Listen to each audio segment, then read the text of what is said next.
नमस्ते दोस्तों। आज की वीडियो आधारित है आपके बार बार कहने पर ही कि संस्कृत विषय में हमें क्या पढ़ना चाहिए। और जैसा कि मैंने कहा था शाम तक आपको मिलेगी वीडियो, तो उसी के लिए ये उपस्थित है आपके समक्ष ये वीडियो। देखिए, संस्कृत में पढ़ने की सबसे पहली बात तो आपका इंप्रेशन जाएगा आत्म परिचय, है ना। अपने परिचय से इंप्रेशन जाएगा, उसके बाद वो चीज़ें कुछ डिसाइड हो जाती है दिमाग में कि हमें इससे क्या पूछना चाहिए क्या नहीं। मैं एज अ पैनल का एक मेंबर होकर बात कर रहा हूँ, ठीक है। उसके बाद कई चीजें ऐसी हैं, जैसी मैं यहां से जो चीजें बता रहा हूं जरूरी नहीं है ये सभी आपसे पूछी जाए। इनकी सिर्फ और सिर्फ संभावना है। इसके आधार पर आप इंटरव्यू की तैयारी को थोड़ा सा और अच्छे से कर सकते हैं, ना कि पूरा इंटरव्यू आपके समक्ष है ना। एक चीजें आइडिया है, सबके अपने अपने अनुभव होते हैं, सभी से हमें अनुभव लेने चाहिए। पता नहीं किसके अनुभव हमारे समक्ष आ जाए इंटरव्यू के पास जाने में, रियल इंटरव्यू जब होगा हमारा, इसलिए सबके अनुभवों को हमें सीखना चाहिए। उसी में ये पेश है एक इंटरव्यू। इसमें मैंने 2-3 दोस्तों के, अपने साहित्य वालों की जिनका था इंटरव्यू, उनसे भी मैंने सजेशन लिए थे, उनकी भी इंक्लूड करके कुछ चीज़ें मैंने आपके समक्ष यहाँ प्रस्तुत की हैं। टाइपिंग एरर हो सकता है, उसको मैनेज कर लेंगे, क्योंकि जो चीज़ जैसे आई वैसे ही मैंने उसको प्रेजेंट आपके सामने करने की प्रयास किया है। तो उसी में सबसे पहले मैं साहित्य से शुरू करूंगा कि संस्कृत में साहित्य के चीज़ों में हमें क्या तैयार कर लेना चाहिए। देखिए, आप सभी तैयार करके आए हैं, आप तभी यहाँ तक पहुंचेंगे, इंटरव्यू में सेलेक्ट तभी होंगे जब आप तैयार हैं। अभी साहित्य की दृष्टि से हम शुरू करेंगे, फिर आऊंगा मैं व्याकरण के टॉपिक पे और हमें और क्या क्या करना चाहिए इनके अलावा। तो साहित्यिक ग्रंथों में सबसे पहले कालिदास के ग्रंथ, क्योंकि कालिदास जी ही सबसे पहले हैं। पुरा कविनाम गणनाम प्रसंगे कनिष्ठिका अधिष्ठित कालिदास, तो कालिदास सबसे प्रसिद्ध हैं, तो उन्हीं के विषय में है। तो सर्वप्रथम साहित्य ग्रंथों में मैंने यहाँ पर लिया उन्हीं का एक ग्रंथ अभिज्ञान शाकुंतलम। टाइपिंग मिस्टेक हो सकती है, मैनेज करेंगे। अभिज्ञान शाकुंतलम, अभिज्ञान शाकुंतलम में ऐसा तो है नहीं है कि कहीं से कुछ भी कुछ लिया जाए। और एक बात और मैं आपको बता दूं, जो ये पैनल होगा ना, इंटरव्यू का जो पैनल होगा, ये पैनल के समक्ष आप बैठे हैं, मान लीजिए कैंडिडेट ए, ठीक है। ये 4 सदस्य हैं, ठीक है, ये 4 सदस्य हैं, ठीक है, सब आपको ऑब्जर्व कर रहे हैं। तो आप ये बात याद रखिएगा हमेशा दोस्तों, आप ही इनको क्वेश्चन दे रहे हैं। 2-3 कैंडिडेट के इंटरव्यू जब हो जाता है ना, उसके बाद इनके पास ज्यादा क्वेश्चन बचते नहीं है जो ये सोच करके आए होते हैं। आप ही इनको क्वेश्चन देंगे अपनी हरकतों से, या अपने जवाब, अपने उत्तर देने के तरीके से ही आप इनको प्रश्न देंगे। तो ध्यान पूर्वक उत्तर देना है, कोई ऐसी चीज नहीं बोल देना है कि जिसमें क्रॉस क्वेश्चन आ जाए और आप उसमें फंस जाएं। तो ये चीजें, ये भी उसी चीज का हिस्सा है ना। अब मैं आपसे कहूं, मैं इस चीज पर बात करूंगा, इस चीज पर पहले हम देख लेते हैं। अभी देखिए, अभिज्ञान शाकुंतलम है, ठीक है, ये मुख्य उनका है, इसी को सबसे पहले यही आता है जब भी नाटकों की बात होती है। अभिज्ञान शाकुंतलम में श्लोक चतुष्टयी के बारे में बात करते हैं। इसको आप मंगलाचरण को याद कर सकते हैं, श्लोक चतुष्टयी याद कर सकते हैं, है ना, है यास्यत्यद्य शकुंतलेति, इस तरीके से वो चतुष्टयी श्लोक को भी याद कर सकते हैं। अब इसमें से आपको प्रश्न क्या हो सकता है, कैसे आप अभिज्ञान शाकुंतलम तक वो पैनल पहुंच सकता है। एक संभावना ये है, आपसे पूछेगा अपने पसंदीदा कवि का कोई श्लोक सुनाइए, या आपके पसंदीदा कवि कौन है। आपने बोल दिया कालिदास, तो उन्होंने कहा उनका कोई एक श्लोक सुनाइए। अब कालिदास बोला तो उनके दिमाग में श्लोक चतुष्टयी भी आ सकता है, या कालिदास के विषय में क्या क्या प्रसिद्ध है वो चीजें आ सकती हैं। तो आपसे ही प्रश्न उनके पास गया है, तो फिर आपको हो सकता है अभिज्ञान शाकुंतलम में उठा के वो ले जाए, या फिर हो सकता है रघुवंश में उठा करके आपको ले जाए ना, क्योंकि आपने ही कालिदास बोला, ठीक है, या फिर मेघदूत में ले जाए, ठीक है। तो ये क्या है, कुमार संभव में ये क्या है, इनमें आपको ले जा सकते हैं। तो इनके कम से कम मंगलाचरण तो तैयार होने चाहिए, और इनमें कोई प्रसिद्ध अंक है या प्रसिद्ध श्लोक है, उसके विषय में थोड़ी जानकारी बहुत जरूरी है दोस्तों, ठीक है। बहुत बारीकी से चीजें बता रहा हूँ, जेन्युइन चीजें बता रहा हूँ, अनुभव की हुई 3-4 साथियों से बात करने के बाद ही मैं आपको बता रहा हूँ। मैंने किया वो चीजें भी हैं, और साथियों का इंटरव्यू हुआ था उनसे भी मैंने ये चीजें ली हैं, उनको भी मैं बता रहा हूँ, ठीक है। तो ये चीजें हैं। तो अभिज्ञान शाकुंतलम में क्या करेंगे आप, अभिज्ञान शाकुंतलम में मंगलाचरण कौन से छंद में है, क्या है वो सारी जानकारी, किस तरीके का मंगलाचरण है, नमस्कारात्मक है, आशीर्वादात्मक है, वस्तु निर्देशात्मक है, इस तरीके से, या फिर श्लोक चतुष्टयी में क्या क्या है वो चीजें अब आप समझ गए होंगे। टीजीटी की तैयारी की ये सारी चीजें आप जानते होंगे, ठीक है। रघुवंश में भी ऐसा ही करेंगे आप, ठीक है। कोई फेमस अंक है या सर्ग कोई, अच्छा इनमें सर्गों की, अंकों की संख्या कितनी है, ये सर्ग हैं, अध्याय हैं, अंक हैं, उत्सव जो भी हैं, वो चीजें किसी भी ग्रंथ में वो चीजें कॉमन है, उनको आप जरूर तैयार करिए। चलते फिरते पूछ लेते हैं, आप उठ रहे या बैठ रहे होंगे या फिर बोर्ड पे पढ़ा के आके बैठ रहे होंगे, अच्छा उसमें सर्गों की संख्या कितनी जरा बता दीजिए। ये कॉमन सा क्वेश्चन बन सकता है, तो ये आपको तैयार करना चाहिए। आगे बढ़ो, उत्तरांचरितम है ना, भवभूति, ठीक है, एको रसः करुण एव निमित्त भेदा, तो भवभूति, तृतीयम छाया, ये सब क्या है, अब किसके बारे में क्या फेमस है वो चीजें मैं आपको बता रहा हूं, सारी कॉमन चीजें हैं, बस आपको एक तुरंत आपस एक द्रुत गति से मोटी मोटी नजर से आपको देख लेना है, तैयार आपको सब कुछ है, तैयार कर लेना है। मंगलाचरण फेमस क्यों है, भवभूति है ना, ये सारी चीजें। और रघुवंश महाकाव्य का बोल दिया किरातार्जुनीयम है ना, किरातार्जुनीयम का क्या है, प्रथम सर्ग को ज्यादा मानते हैं, प्रथम सर्ग के विषय में हो ना, भारवी के बारे में, भारवी क्यों, भारवे रथ गौरव है ना, तो ये सारी चीजें हैं उनके बारे में। आगे मेघदूत है, कुमार संभव है, ये ग्रंथ है। आगे यदि मैं बात करूं शिशुपाल वध है ना, माघ के बारे में जानकारी, अब माघ के बारे में और सामान्य जानकारियां भी होनी चाहिए है ना, तो माघ का सामान्य परिचय ले लीजिएगा, शिशुपाल वध का मंगलाचरण जरूर तैयार कर लीजिएगा, ठीक है। ये चीजें यही तो तैयार करना है, और है क्या, वो पूरा ग्रंथ नहीं पूछेंगे, बेसिक बेसिक चीजें, ऊपर ऊपर की चीजें, ठीक है। मैं इसको थोड़ा सा इधर कर लेता हूं, ठीक, अब ठीक। हाँ, कादंबरी उतना महत्वपूर्ण नहीं है, लेकिन मैं आपको बताऊं, मैं गया था एक केवीएस की कॉन्ट्रेक्चुअल संविदा वाली जो वैकेंसी होती है ना, मुझसे वहां पूछा था बाण भट्ट के बारे में, है ना, बाण भट्ट के बारे में पूछा था, तो इसलिए मैंने कादंबरी को यहाँ इंक्लूड कर लिया है।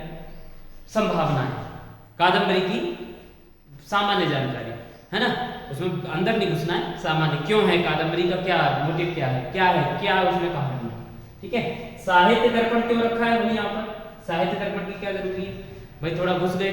अच्छा, वाक्यम रसात्मकम काव्यम क्या है, साहित्य का वो क्या है, तो देखो किसी पैनल के उसमें क्या चल रहा है कोई कह नहीं सकता है, तो अगर उनके अंदर दिमाग में खुरापात था वो हुआ, चलो इस कैंडिडेट को कुछ कठिन सा पूछा जाए तो वो जा सकता है, ठीक है। अब इस साहित्य दर्पण को या काव्य प्रकाश को देख करके डरने की आवश्यकता नहीं है, ये आपको टीजीटी में पढ़ाने नहीं है, नहीं भी आएगा ना तो नो प्रॉब्लम, कोई समस्या, तत्र काफी समस्या नास्ति, समस्या का अस्ति, समस्या अस्ति यह कि आपने साहित्य दर्पण किसकी रचना है और इसमें किस किस विषय को प्रतिपादित किया गया है, ये जानकारी है कि नहीं है, अच्छी बात है।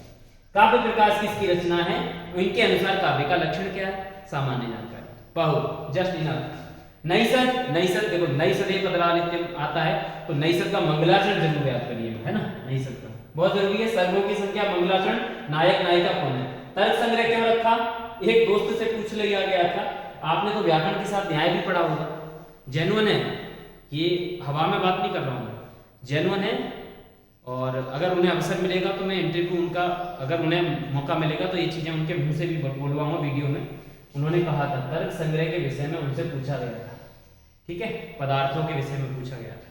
तो देखो अगर ये नहीं भी आता है, मेरा मानना ये है अगर ये नहीं आता है तो क्षम्यताम महोदय, क्षम्यताम श्रीमन, ऐसे कह करके आप आगे निकल सकते हैं, तब तक काफी समस्या नास्ती।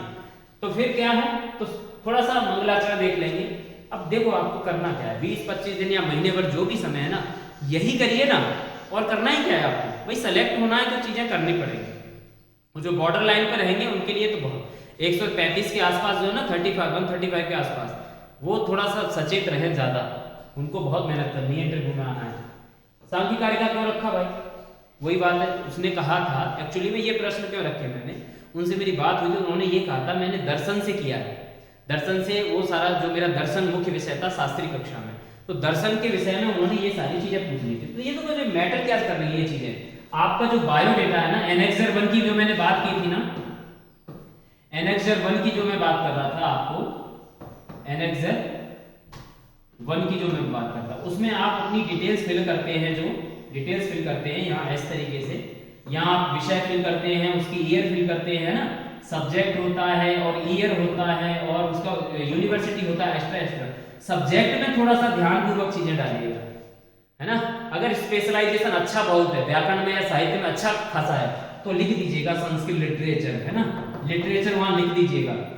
अगर कहीं स्पेशलाइजेशन नहीं है तो सिर्फ संस्कृत लिख करके निकल जाना दोस्तों, चीजें सही बता रहा हूँ, इंटरव्यू को ज्यादा नहीं करना है तो संस्कृत लिख करके आगे बढ़ जाना, ठीक है, संस्कृत लिख के आगे बढ़ जाना और थोड़ा सा इजी से इजी अपने इंटरव्यू को रखना, बता दे रहा हूँ, बहुत महत्वपूर्ण चीजें बता रहा हूँ। आगे बढ़े, वेदांत सार भी उसी कैटेगरी में इसलिए रखा है। ये आगे महाभारत और रामायण, ये क्यों, इनकी क्या जरूरत है, बिल्कुल जरूरत है ना। प्रथम काव्य किसकी रचना, कितने सर्ग, क्या है, कौन सा रस प्रधान है। रामायण के कालीन समाज, किसी के कोई अब समाज शास्त्री हो गया, उसमें पैनल का कोई चेयरमैन हो गया है ना, सोशलाइजेशन या सोशोलॉजी से आया हो, क्या पता आपको, पूछ सकता है। रामायण, अच्छा आपके संस्कृत में तो रामायण भी है, रामायण कालीन थोड़ा सा बोलिए कुछ, इस तरीके का प्रश्न हो सकता है दोस्तों, कोई बहुत बड़ी बात नहीं है, सामान्य सी बात। गीता में तो देखो दूसरा अध्याय बहुत महत्वपूर्ण है, और आप टीजीटी यूपी टीजीटी वगैरह तैयार किए होंगे तो दूसरा अध्याय से पंचतंत्र विष्णु जहाँ या नीति शतक बहुत महत्वपूर्ण चीज है। पंचतंत्र विष्णु शर्मा, देखो लेखकों के नाम तो एटलीस्ट याद रखिएगा, है ना, और किस टॉप, देखो बेसिक सी जानकारी क्या है उस पुस्तक के लेखक के बारे में, और पुस्तक में प्रतिपाद्य विषय क्या है, उस पुस्तक को बनाया किस उद्देश्य से, ये चीजें तो जरूर होनी चाहिए। ये चीजें नहीं है तो फिर बड़ी मुश्किल है, ये चीजें होनी चाहिए, ठीक है। नीति शतक, शतकत्रय भर्तृहरि, है ना, वाक्यपदियम उनका है, वो भर्तृहरि। नीति शतक, शतकत्रय उनका आता है, उसमें नीति शतक भी है ना, तो वो चीजें याद रखिए ना। अज्ञः सुखमाराध्य सुखतरमाराध्यते विशेषज्ञ ज्ञान लव दुर्विदग्धम जनम ब्रह्मापितम नरम नरंजयते। बड़ा बेसिक सा श्लोक है, पूछ लेते हैं कभी कभी कहाँ का है, क्या अर्थ है इसका, है ना। और विदग्धम, अच्छा किसी किसी बीच में से ना पूछ लेगा ये विदग्धम शब्द कैसे बना, इस तरीके से ये भी पूछ सकता है। तो कम से कम जो श्लोक आपसे सुनाने को कहा जाए उस श्लोक का एकदम ऑपरेशन पहले से करके रखना कि अगर ये शब्द पूछ लिया तो मैं इसका ये अर्थ दूंगा, इसका कोई पर्यायवाची भी है तो वो भी मुझे आना चाहिए, ये मैं चीजें बता दूं। वैदिक वाङ्मय में मैं आपको टीचिंग के दौरान जो मैंने बताया था, सामान्य सी जानकारी, कितने वेद हैं, कौन सा उपनिषद किस वेद का है, और ये बस, बहुत ज्यादा डेप्थ में मत जाइए, बस इतना बहुत है, कितने उपनिषद कितने वेद हैं, क्या है उनके, ये चीजें हो जाएंगी। अब आते हैं व्याकरण, देखिए अत्यंत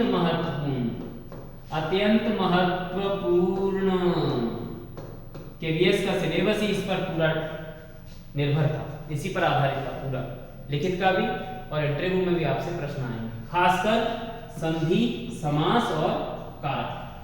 ये तीन टॉपिक तो बहुत महत्वपूर्ण है। मेरे इंटरव्यू आपने देखा होगा 1 घंटे का, उसमें ये तीनों के बारे में मैंने विशेष चर्चा की है, संधि, समास और कारक। ये पूछे थे मेरे से भी औरों से भी।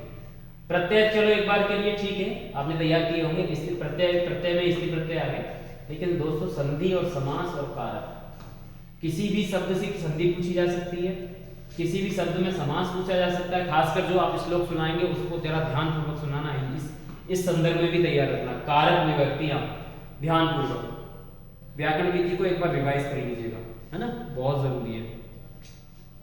आगे बढ़े, धातु है, शब्द विचार, धातु कम से कम जो आपके पाठ्यक्रम में थी वो तो तैयार ही होंगी आपको, है ना।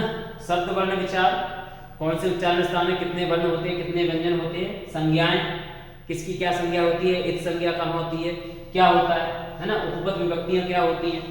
एक प्रश्न आपने अधः वाला बताया था, द्वितीया और षष्ठी का कंफ्यूजन था, तो आम्रेडितांत अगर वहां पर होता तो अधोदह होता तो वहां पर द्वितीया की संभावना थी, अन्यथा वहां षष्ठी ही होती। वाच्य परिवर्तन करवा सकता है, वाच्य परिवर्तन, है ना, सह गच्छति, वाच्य परिवर्तन करिए, तेन गम्यते, ये चीजें तुरंत इंस्टेंट दिमाग में रूल्स होंगे ना उसके तो हो जाएगा। व्याकरण विधि रिवाइज कर लीजिए, और किसी भी सेंटेंस का, किसी भी वाक्य का अनुवाद करवाया जा सकता है, ठीक है। मैंने ये अभी वाक्य बोला, तो बड़ा कैजुअल होकर बोलते हैं, आपको लगेगा यानी बड़ा अच्छे से बोल रहे हैं, लेकिन प्रश्न ऐसा पूछ देगा कि कब भूल जाए।